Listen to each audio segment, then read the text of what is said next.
کلمہ ایسا ہے جسے ہر نبی نے پڑھا ہے. ہر نبی کے منہ کا نور، ہر نبی کی زبان کا نور اس میں موجود ہے. کتنی بڑی فضیلت ہے. ہر نبی نے پڑھا ہے.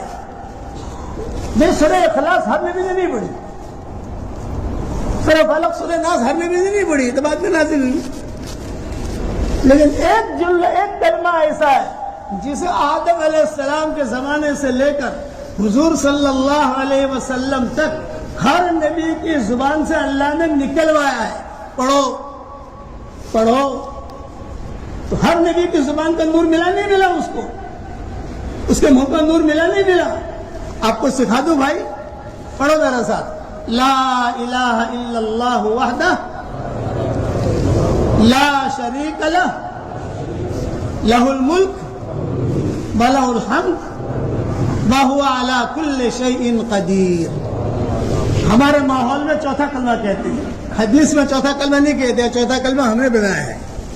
چوتھا کلمہ، تیسرا کلمہ، پہلا کلمہ، یہ کلمہ، یہ کلمہ، یہ جملہ آپ کو حدیث میں اوپر نہیں ملیں گے. لیکن سمجھانے کے لیے لوگوں کو کہ چلو یہ ہے، یہ کلمہ ہے. ہر نبی کو پڑھایا ہے اللہ نے.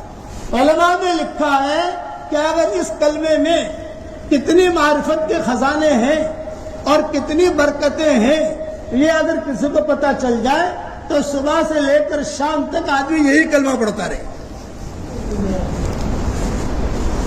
کتنا گہرا سمندر ہے اس کلمے کے اندر. اسی لیے کہتے ہیں کہ آدمی فجر کی نماز کے بعد، مغرب کی نماز کے بعد بیٹھے بیٹھے 10 مرتبہ پڑھ لے. بعض حدیث میں 100 مرتبہ آتا ہے، اور اب تو ایک حدیث ملی کہ 1 مرتبہ پڑھ. کوئی بات نہیں، چلو 1 مرتبہ پڑھ لو. یہ بھی ایک حدیث مجھے مل گئی. کہ 10 مرتبہ نہیں پڑھ سکتے، ہم لوگ مشغول ہیں.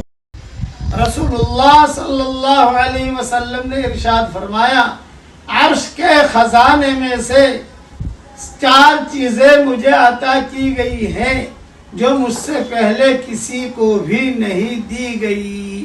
نمبر 1 سورہ فاتحہ، نمبر 2 آیت الکرسی، نمبر 3 سورہ بقرہ کی آخری آیتیں، نمبر 4 سورہ کوثر.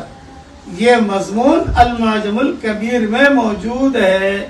سلف صالحین اسے نمازوں میں پڑھا بھی کرتے تھے اور اس کا تعویذ بنا کر بھی اپنے شاگردوں کو دیتے تھے اور اپنے پاس میں رکھتے تھے برکت کے لیے، حفاظت کے لیے.